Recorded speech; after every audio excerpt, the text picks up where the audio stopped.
Welcome to the Salmon Runs YouTube. Enjoy the video. In this video, I will explain how to file a case. First, you'll need to determine the appropriate court, which depends on the type of case and the amount of money involved. For instance, small claims courts typically handle disputes involving up to $10,000.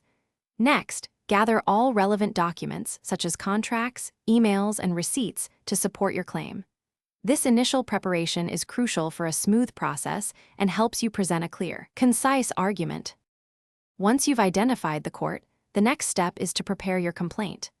This document formally states your case, detailing the facts, the legal basis for your claim, and what you are asking the court to do. It's essential to clearly identify all parties involved, including their full legal names and current addresses. Many courts provide templates or forms online that can guide you through this process, making it much easier to ensure all necessary information is included. With your complaint prepared, it's time to file it with the court clerk. You will typically need to pay a filing fee, which can range from $50 to $400, depending on the court and case type.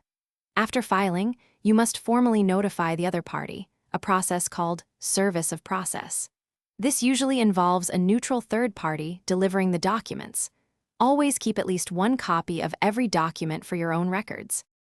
After filing and serving the complaint, the opposing party has a set period, usually between 20 and 30 days, to respond. Their response might be an answer, a motion to dismiss, or a counterclaim.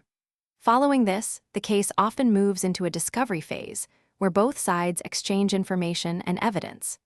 Many cases are resolved through mediation or settlement discussions before ever reaching a trial, saving both time and resources for all involved. Thanks for watching. Consider subscribing if we helped you.